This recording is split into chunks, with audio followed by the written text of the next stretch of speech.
Welcome to Almost Here, Round the Corner Future Technology podcast with Richard Jacobs. Future technologies poised to transform our lives for better or worse are the focus of this podcast.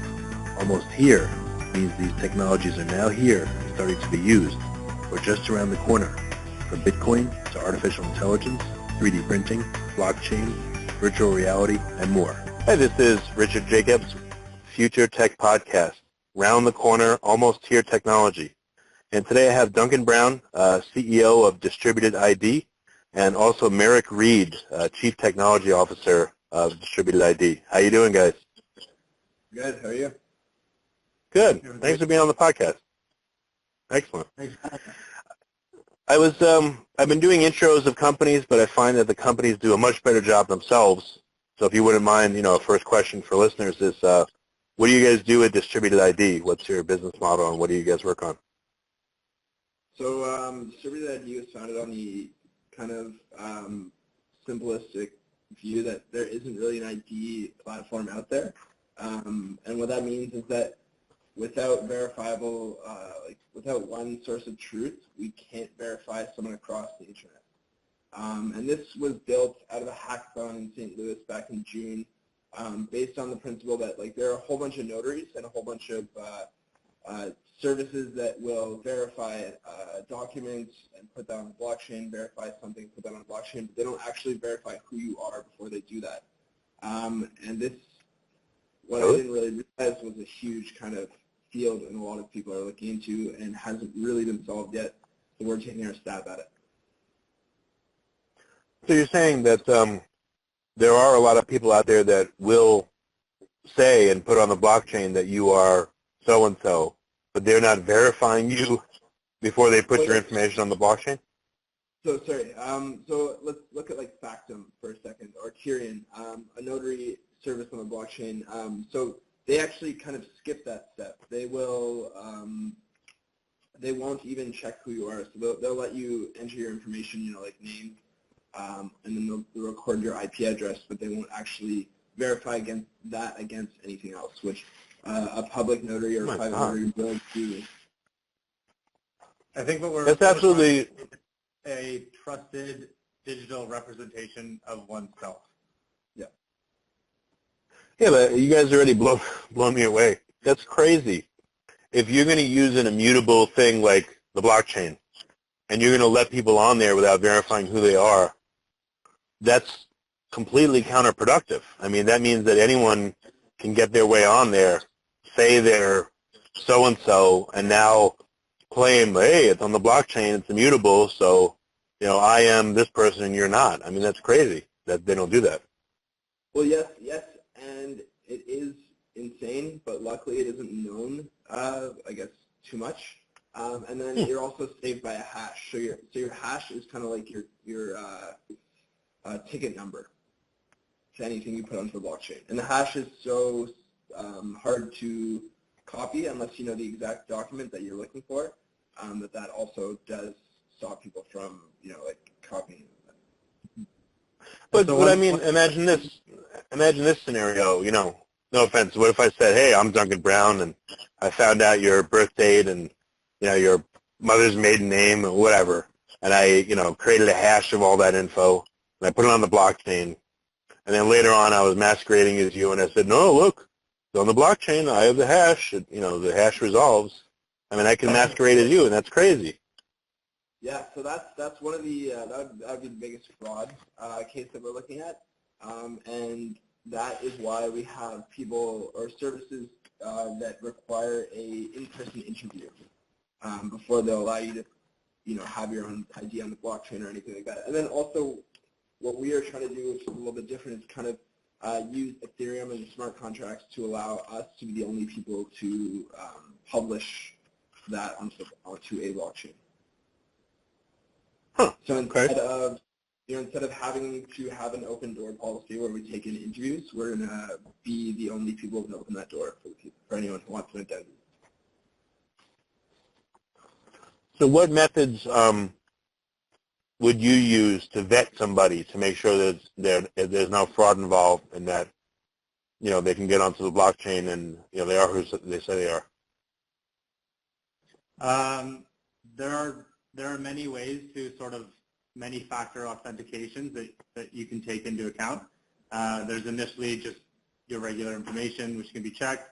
And then there's sort of timely actions that you can use multiple devices across one's personal account, sort of like an email verification, a credit card verification, payment verification. Into your bank account. Yeah. Phone number. There's a whole bunch of things that create your virtual identity that we kind of overthink. You know, you have one name taking on the social media route, which would be Facebook, LinkedIn, Twitter, to kind of consolidate that into one, you know, unique identity, which will then hopefully be used. And then you have things like UPort and KYC where you have to go into an in-person interview. For you know, a lot of people in this space talk about the unbanked and people that are, well, the unbanked, they call them. There's billions of them. Yeah. And the reason why they're unbanked is because they can't show the ID or don't have the ID or the credentials or the land ownership or whatever it is to get a bank account in their country. Are you guys cognizant of that? And are you going to make it accessible even for people that may not have social media accounts or may not have traditional type documents to vet them so they can get onto the blockchain? So I was recently in China about 2 months ago, and this is a huge market for that population. About 40 to 60% of the population is unbanked or underbanked. And what they have, what they notice they have is everyone has a smartphone nowadays. Like you might not have a laptop or a tablet, but you have access to the internet through a smartphone. In which case they have an account with some sort of mobile, you know, sorry, what's the word? Payment platform. Whatever, yeah, exactly. So then through there, they're able to track their electronic identity. And then through there, they're able to reach out to them via, you know, mobile number, via email, via whatever. But yeah, what we're noticing is that the majority of the underbanked or unbanked still has access to a telephone or a smartphone. Yeah. And so we can use these actions and these interactions with the mobile device to build an identity over time and sort of an immutable representation that grows as they make transactions, as they buy things, as they use their phone in a certain way. And then in the future, we can leverage, you know, the information we gathered on that person to allow for, you know, more financial opportunities. Okay, yeah, that makes sense. That's their on-ramp when they don't have other means to do so. Yeah. So we kind of change what becomes the top tier credential in the traditional sense to sort of a mobile representation of the person that is like a window into how they are spending or how they are interacting. And that can be valuable, as valuable or more valuable than, say, a traditional credit score or, say, like land ownership, which you were speaking of. Okay, very good. So you want to be the gateway through which people can be vetted and come onto the blockchain. Are you going to have different tiers or levels of verification that will unlock people's abilities to do XYZ, or if they're a tier 2, they can do more than XYZ, or tier 3, that kind of thing? Yeah, so we are currently kind of researching which markets will, you know, need different tiers. We have quite a good system set up in the West where, you know, you have PayPal's method of identifying who you are through, you know, small deposits into your bank account. There isn't too much of a need for us, so we're trying to find where we fit in here, which will be, you know, unverified or verified, different tiers of identity. But then out in the East, out in where there are underbanked and a huge underbanked and unbanked population, we will have mostly just an all-encompassing ID, which will represent you online. The problem is to make that as accessible as the unverified for these people. And we can set up our algorithms and our system to basically, depending on certain characteristics that we've verified and built on you, we can either be offering a secondary tier, which is something that maybe would authorize you through Uber or Airbnb, and then there might be a first tier if we have, say like a passport identification or something truly verified that we can then open up to certain credit bureaus or help set up online banking. We just submitted a hackathon project to the UAE GovHacks, and we kind of had that two-tier option where we first tier was allowed to your Twitter, your Facebook, your unsensitive information, but still need some sort of verification, some sort of password, excuse me. And then second tier would be actually spending the money, so spending gift cards, spending cash, spending points cards, spending. But the idea was that the customer or the user would be able to choose and add on any cards they see fit. Okay, gotcha. Yeah, I would think the the financial services industry with AML and KYC definitely would need this help to help them vet people and be compliant. Yeah. That's I think that's where we're seeing the most traction and the greatest interest in this product. The amount of money spent by individual banks or credit organizations yearly is an astronomical figure and currently not very reliable. So they are exploring technologies or solutions like the one we are providing. Excellent, very good. So what stage are you at with your, it's more than a concept, you're developing your technology. Have you deployed it yet? Like what stage are you guys at with the company? So we are currently finishing off our MVP. And the tricky part about our system is it's B2B, or at least we would like it to be B2B, in which case there isn't too much front-end work to be done, in which case it's really hard to demo. So right now we are working on finishing out a demo to actually show the full capability of our product. Okay. And where do you, what would be an ideal first use case or application for you guys? What industry, what, maybe even which companies would use it, if you're able to say? I think our first point of attack, or where we really want to start, is some sort of solution for a major bank, and that could possibly just be like an internal solution where they're using us to basically track and monitor any fraudulent activity. I think with the blockchain at a high level, it's quite a fundamental change in the way on which we store and transfer information. And so I think an easiest inroad for us right now is not to provide sort of like a global solution, but to provide almost like an intranet for a single client, and then tailor it towards their specific needs. And grow from there. Okay, that makes sense. What was I going to ask you? Oh, all right, so you talked about some of the vetting, social media. I don't want you to give away your secret sauce, obviously, but are there any other factors that you can talk about that help to make someone's identity that you found that will be potentially useful? Well, yeah, so as I mentioned before, bank accounts, mobile phones, emails, there's the different tiers of authentication, but we found that, the strongest one is going to be your bank account, and that is because there are the most levels of protection and fraud against that. So I don't know how fast it is, but like when I travel, the bank, and I use my debit card in the other country, the bank's pretty quick to pick up on that. And they have a lot of systems in place to, protect their users and the clients against that, against fraudulent purchases. So the bank would be like the number one most secure form of identity verification. And then trailing off from there would be like mobile number, email address, etc., social media platforms. All right. And it's not so much the single pieces that are of interest. It's how you put it together, and it's how you build like reaction time. Yes. There will be certain things at play. Yeah, I mean, it would be easy to spoof one piece of credential, but 4 or 5, or it'd be very difficult.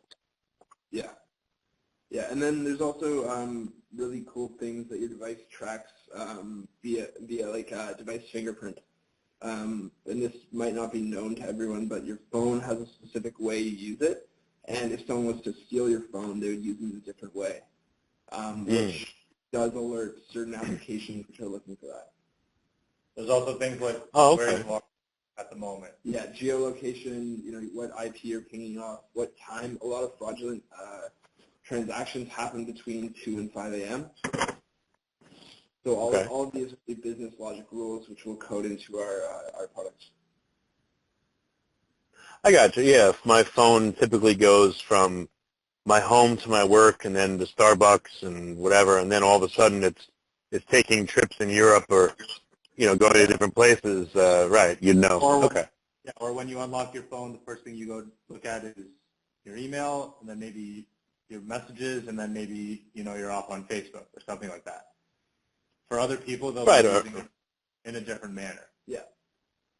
Yeah, or if I never make calls and all of a sudden I'm calling it, or if I call numbers I've never called before. That's okay. There's a lot of richness there. I see what you mean. Yeah.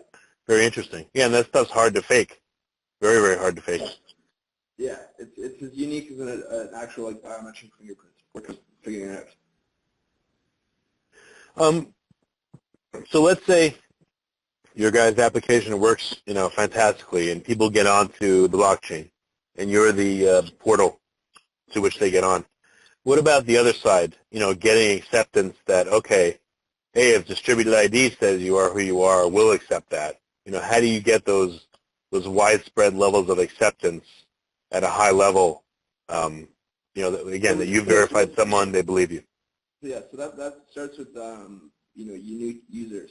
And so I figure that, we figure that as long as we're bringing value to a company, then why wouldn't they want to partner with us? And as long as we can bring them a user base which they have not yet tapped, why would they say no? Yeah, I think that is the classic chicken and the egg problem, and that it will take time to build that trust, both with single clients and as a brand. But I think that is one of the ultimate goals, is to be the trusted source for a digital identity and for the representation of who you are online. Yeah, I guess the golden standard would be as if it's used in court. If there's a legal case and your system is used and accepted by a given court system, and a judge as proof that so and so. It's like an online voting system, where instead of having to go down to the auditorium at your local school, you can just do it online through verifying who you are with our platform. That's great. It's a real important thing that you guys are doing. What are some of the challenges you guys are facing that's making it difficult? What are some of the hurdles you see that you have to overcome? I think initially, just from a technical point of view, it's just the fact that it is so new. The Wild West. There's not much documentation. No one's really done it before in the way that we're trying.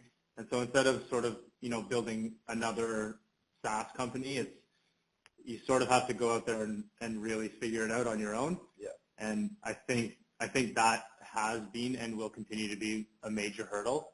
And I think the way to solve that and the way to work around it is really just to hire and bring on some really bright minds and put together a really strong team.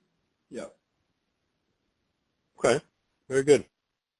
What do you see as your roadmap for 2017? What are some of your goals? You want to get your minimum viable product out there? What else do you see happening for you this year? So yeah, we want to close our seed level funding, build out our minimum viable product, and then we want to have a tailored solution for clients. We're in talks with a couple companies. Yeah, we'd like to have a contract close and start building an actual product that they use by the end of the year, beginning of next year. Yeah, we'd like to move out of sort of the research phase, you could say, and into like a real product and a real business. Have some cash flow, have some employees, have a team. Yeah. Really get off the ground, I guess. Yeah. Who do you guys see as your competitors in this space, and what point are they at? So yeah, that's a funny question. We've been There are quite a few competitors who have, impressive teams, impressive advisor boards, been at this for a little bit longer than us. And by that I mean maybe like May or April of last year.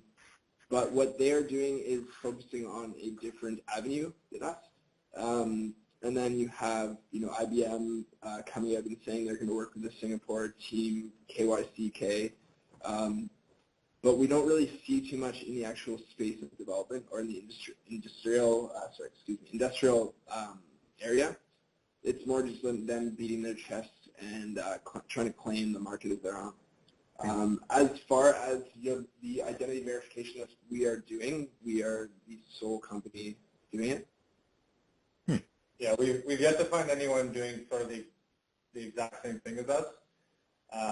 Okay. But there are many companies in the identity space, which I think is extremely promising. It's definitely a real application and a real potential use case of the blockchain. Yeah.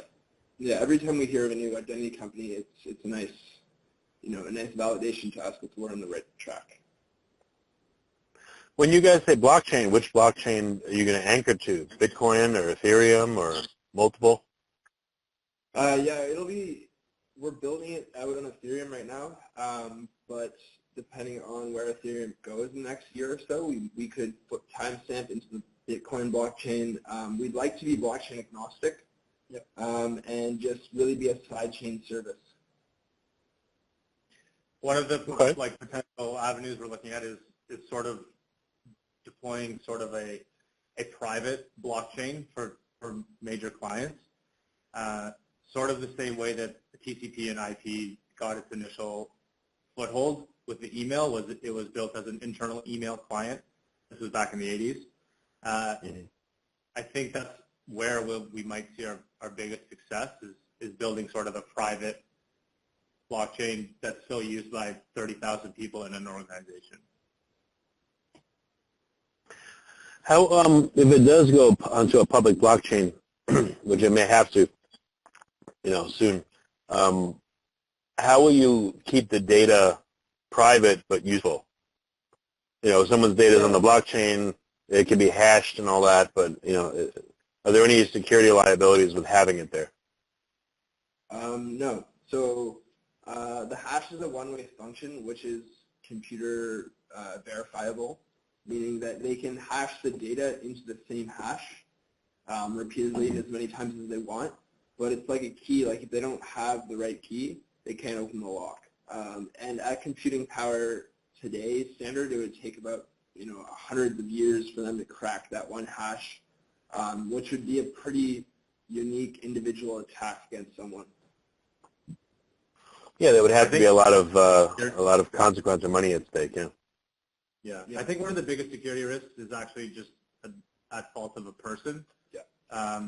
Say you lose your backpack and it has your phone and your computer and your password in it. And they're all spent into your account. Yeah, those are where in the past the certain hacks and faults have happened across the blockchain. It hasn't been the actual technology itself; it's been the fault of one. Well, I think you guys heard recently hackers were able to port someone's number, their cell phone number, to a different number, and because they used SMS verification, they were able to get into one or more people's Bitcoin accounts and suck out all their Bitcoins and steal them. Yeah, that's that's a fault of two-factor authentication. Because once something is used so much, it becomes predictable, and once you have something that's predictable, you can make a hack around it. It's really not too hard to port someone's phone to your own number, but that would take a lot of research into an individual worth doing that too.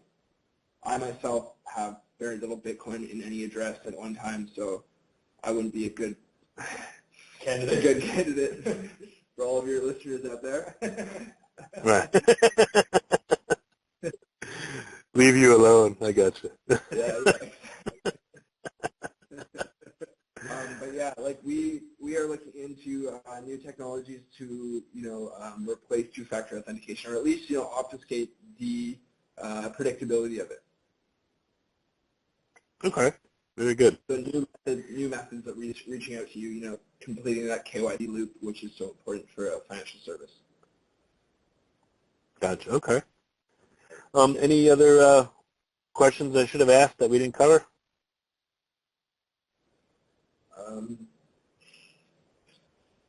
Maybe, I don't know, the Toronto scene is quite a good blockchain scene to be in, and we're happy to be here. There's a lot of good talent, especially around Ethereum. Have you looked into the UAE Gov hack at all? Oh no. That was like a global blockchain regulatory hackathon that was on for about a month. I think there was about 300 teams, and probably 15 to 20 of them were from Toronto. So we're quite proud of that. Okay. Any conferences you're going to be at in the near future, or places in public where people can come and meet you in person, or what's the best way for people to get more information about distributed ID and to interact with you guys? I would say for now, either visit our website, which is diid.today. You can reach out to us directly, or we may be in Miami next week at the Blockchain Bitcoin conference. Yeah, and our emails are Duncan, DUNCAN @did.today, and then Merrick, MERRICK @did.today. Okay, well, very good, guys. I appreciate you being on the podcast, and it's like I said, the work you're doing is very important. So I'm glad we talked about it. Yes, thank you so much. You have been listening to Almost Here, Around the Corner Future Technology podcast with Richard Jacobs. Subscribe to this podcast, post a review to discover more future technologies that are poised to transform our lives for better or worse, such as Bitcoin, artificial intelligence, 3D printing, blockchain, virtual reality, and more.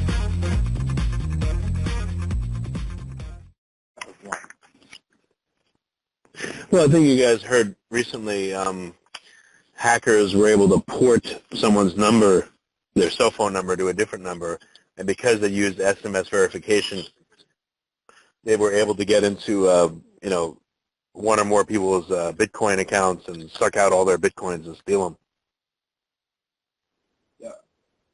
Yeah, that's that's a fault of two-factor authentication.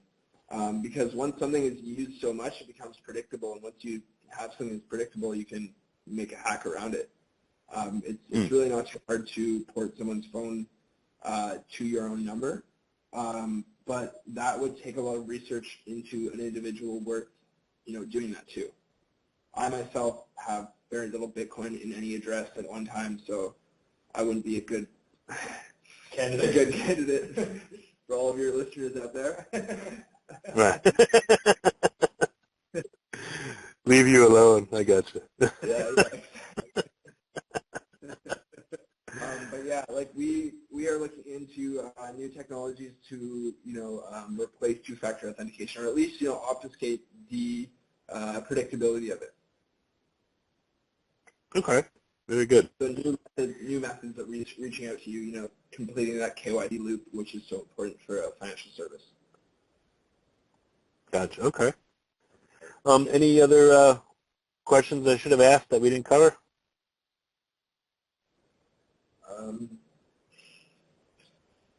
Maybe, I don't know, the Toronto scene is quite a good blockchain scene to be in, and we're happy to be here. There's a lot of good talent, especially around Ethereum. Have you looked into the UAE Gov hack at all? Oh no. That was like a global blockchain regulatory hackathon that was on for about a month. I think there was about 300 teams, and probably 15 to 20 of them were from Toronto. So we're quite proud of that. Okay.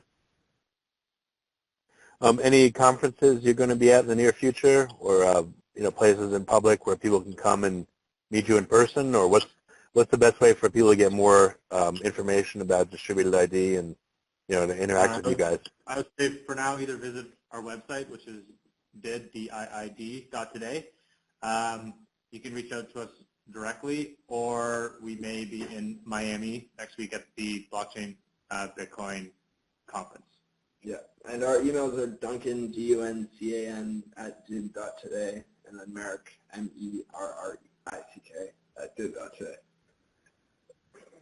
Okay. Well, very good, guys. I appreciate you being on the podcast, and it's like you said, the work you're doing is very important. So I'm glad we talked about it. Yes, thanks for having me. Thank you so much.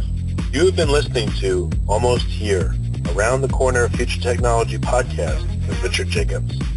Subscribe to this podcast, post a review to discover more future technologies that are poised to transform our lives for better or worse, such as Bitcoin, artificial intelligence, 3D printing, blockchain, virtual reality, and more. Thank you so much. You have been listening to Almost Here, Around the Corner Future Technology podcast with Richard Jacobs. Subscribe to this podcast, post a review to discover more future technologies that are poised to transform our lives for better or worse, such as Bitcoin, artificial intelligence, 3D printing, blockchain, virtual reality, and more.